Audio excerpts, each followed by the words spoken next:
پاک کر لیں۔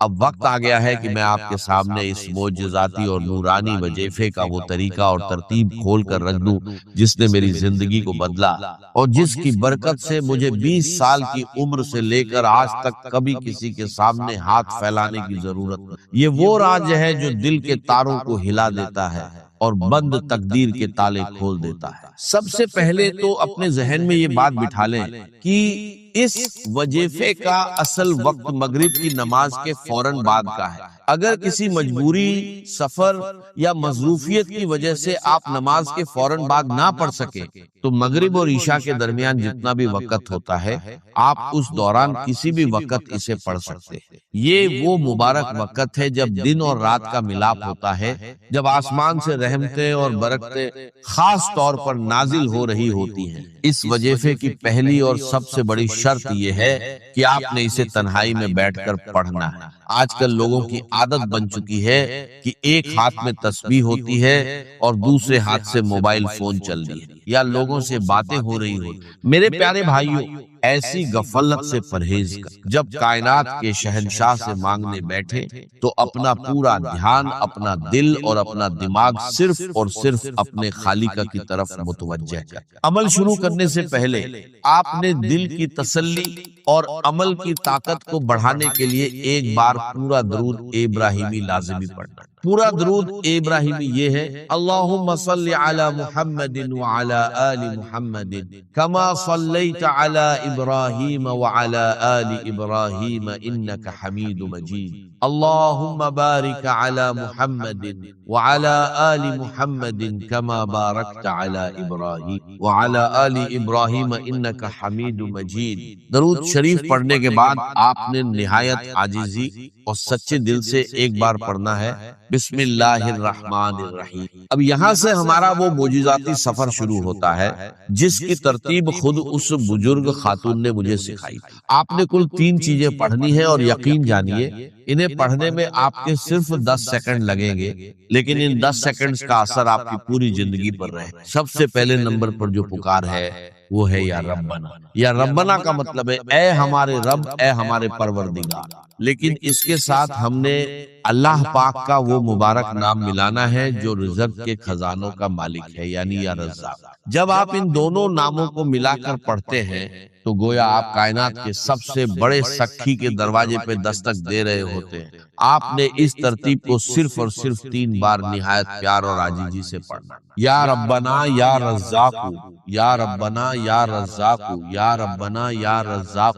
اسے پڑھتے ہی آپ کے دل میں ایک عجیب سا سکون اترے۔ اب فوری طور پر دوسرے نمبر پر ہم نے اس پکار کی طرف بڑھنا ہے جو بندے کو اس کے رب کے سب سے زیادہ قریب کر دیتی ہے، اور وہ پکار ہے یا رب۔ میرے دوستو، جب انسان کہتا ہے یا ربنا تو یہ ایک پکار ہے، لیکن جب دل کی اتھاہ گہرائیوں سے نکلتا ہے یا ربی، اے میرے رب، تو بندے اور خدا کا فاصلہ مٹا۔ آپ اپنے رب کے اتنے قریب ہو جائیں گے کہ کائنات کے فرشتے بھی آپ پر رشک کرنے۔ اب اس یا ربی کے ساتھ آپ نے وہ جملہ دہرانا ہے جو آپ کی جھولی کو غیبی خزانوں سے بھر دے گا۔ آپ نے اپنے ٹوٹے ہوئے دل اور سچی نیت کے ساتھ 3 بار کہتے: یا ربی میری جھولی بھر دے، یا ربی میری جھولی بھر دے، یا ربی میری جھولی بھر دے۔ سبحان اللہ۔ جب کوئی عاجز بندہ مغرب کے اس مبارک وقت میں تنہائی میں بیٹھ کر اپنے خالق کو پکارتا ہے کہ اے میرے رب میری خالی جھولی کو بھر دے، تو اس غفور او رحیم ذات کو اپنے بندے کی لاچاری پر رحم آ جاتا۔ وہ ذات کبھی اپنے بندے کو خالی ہاتھ واپس نہیں لوٹاتا۔ میں نے اپنی زندگی کے ہر کٹھن موڑ پر جب بھی یہ پکار لگائی، مجھے غیب سے وہ کچھ ملا جس کا میرے وہم او گمان میں بھی نام او نشان نہیں تھا۔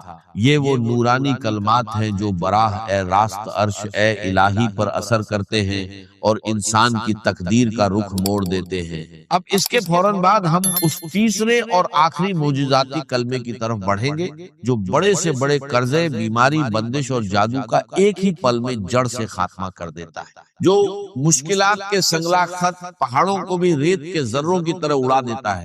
یہ وہ تسبیح ہے جو پریشان حالوں کی سب سے بڑی مددگار ہے۔ جب آپ یہ 2 وظائف مکمل کر لیں تو اب آپ نے تڑپ کر اپنے عاجز اور گناہگار ہونے کا اعتراف کرتے ہوئے اللہ رب العزت کا یہ مبارک نام صرف اور صرف 3 بار پڑھنا، یا حل المشکلات، یا حل المشکلات، یا حل المشکلات۔ اس کا مطلب ہے اے میری تمام مشکلات کو حل کرنے والے رب۔ میرے دوستو، اس ایک نام میں وہ تاثیر پوشیدہ ہے کہ جب کوئی بے بس انسان کائنات کی تمام طاقتوں سے مایوس ہو کر اپنے رب کو یا حل المشکلات کہہ کر پکارتا ہے تو اللہ پاک کی غیرت اور اس کی رحمت کو یہ گوارا نہیں ہوتا کہ وہ اپنے بندے کو خالی ہاتھ لوٹائے۔ جب آپ یہ تینوں چیزیں ترتیب وار 3 بار پڑھ لیں تو اب باری آتی ہے اس دربار اے الہی میں اپنی فریاد پیش کرنے کی، اور یہاں دعا مانگنے کا ایک سچا عاجزانہ اور خاص طریقہ ہے۔ بہت سے لوگ وظیفہ پڑھ کر جلدی میں ہاتھ اٹھاتے ہیں، 2 جملے بولتے ہیں اور اٹھ کھڑے ہوتے ہیں۔ یاد رکھیے، دعا تو روح ہے ہر عبادت۔ جب آپ نے یہ عمل مکمل کر لیا تو اپنے دونوں ہاتھوں کو اپنے چہرے کے سامنے پھیلائیں، اپنی آنکھیں بند کرے اور یہ تصور کرے کہ آپ دنیا کے سب سے امیر، سب سے بڑے اور سب سے سخی بادشاہ کے دربار میں بیٹھے ہیں۔ آپ کی جیب خالی ہے، آپ کے جسم پر پریشانیوں کے زخم ہیں، لیکن اس سخی کا دروازہ کھلا ہے۔ سب سے پہلے اپنی زبان سے ایک بار پھر پورا درود ابراہیمی پڑھیں۔ اللہم صل علی محمد وعلی آل محمد کما صلیت علی ابراہیم وعلی آل ابراہیم انک حمید۔ اللہم بارک علی محمد وعلی آل محمد کما بارکت علی ابراہیم وعلی آل ابراہیم انک حمید مجید۔ پھر اللہ پاک کی حمد و ثنا بیان کرے، اپنے گناہوں کا اعتراف کرے اور کہے یا الہی میں گناہگار ہوں، خطا کار ہوں، لیکن تیرے سوا میرا کوئی دوسرا رب نہیں ہے جس کے آگے میں ہاتھ پھیلا سکوں۔ اے میرے رب، میری اس غریبی کو، میری اس تنگی کو اور میری ان پریشانیوں کو دور فرما دے۔ مجھے غیب سے وہ رزق عطا کر جس کا حساب کوئی انسان نہ رکھ سکے۔ میرے دوستو، اپنی زبان میں رو رو کر، گڑ گڑا کر اپنے رب سے مانگے۔ یاد رکھیے، جو آنکھ اپنے رب کے حضور نم ہو جاتی ہے وہ کبھی مایوس نہیں لوٹائی جاتی۔ دعا کے آخر میں ایک بار پھر درود ابراہیمی پڑھ کر اپنے ہاتھوں کو اپنے چہرے پر پھیر لے۔ یہ وہ عمل ہے جو میں نے 20 سال کی عمر سے لے کر آج تک کبھی نہیں چھوڑا۔ میں آپ کو ایک بار پھر پورے یقین کے ساتھ کہتا ہوں کہ آپ بھی آج ہی سے، اسی مغرب سے، اس عمل کو اپنی زندگی کا مستقل حصہ بنا لیں۔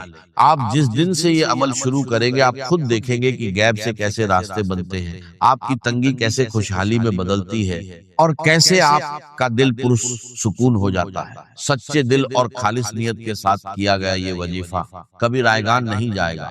اور یہ بڑا مسئلہ گہرا ہے اور علم کلام کا ایک بڑا پیچیدہ مسئلہ ہے کہ ذات باری تعالیٰ اور اس کی صفات کے مابین کیا ربط و تعلق؟ آیا صفات ذات کا جز ہے، جزو لا ینفک ہے، حصہ ہے، یا کچھ زائد بر ذات، جس کو علامہ اقبال نے ایک جگہ کہا ہے صفات ذات حق، حق سے جدا یا عین ذات۔ یہ ہمارے علم کلام کا ایک بڑا پیچیدہ مسئلہ، لیکن یہ کہ اس میں متکلمین کا جو تقریباً اجماعی فیصلہ ہے وہ 2 لفظوں میں آتا ہے، لا عین ولا غیر۔ اللہ کی صفات نہ تو اس کی ذات کا عین ہے نہ اس کی ذات سے غیر۔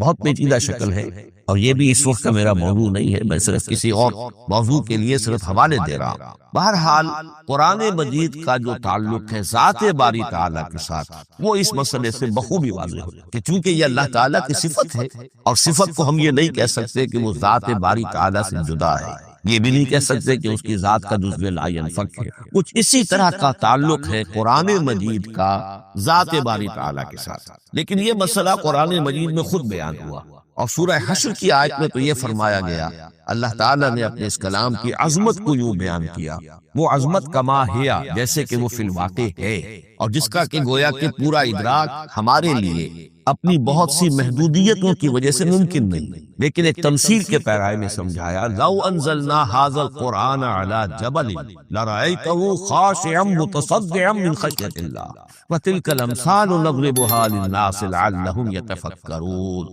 اگر ہم نے اس قرآن کو کسی پہاڑ پر اتار دیا ہوتا تو تم دیکھتے کہ وہ دب جاتا اور پھٹ جاتا اللہ کے خوف سے۔ اور یہ مثالیں ہیں جو ہم لوگوں کے لیے بیان کرتے ہیں تاکہ وہ غور کریں، تدبر تدبر کریں، سمجھیں۔ ما لا یدرک کلہ لا یترک کلہ، اگرچہ بتمام و کمال عظمت قرآن کا فہم ان کے لیے ممکن نہیں ہے، کسی درجے میں تو کچھ انعکاس اس کا ہو جائے، کچھ اندازہ ہو جائے، انسان اپنی ذہنی سطح کے اعتبار سے اس کی مناسبت سے کسی درجے میں عظمت قرآن کا اندازہ کر لے، تو اللہ تعالیٰ کے ان الفاظ کو سامنے رکھے کہ لو انزلنا هذا القرآن على جبل لرأيته خاشعا متصدعا من خشیۃ اللہ۔ اب اس آیت کو سمجھنے کے لیے سورہ اعراف کی آیت نمبر 143 کو سمجھنا ہوگا، اسی اصول کے تحت کہ القرآن یفسر بعضہ بعضا، قرآن کا ایک حصہ دوسرے حصے کی تشریح کرتا ہے۔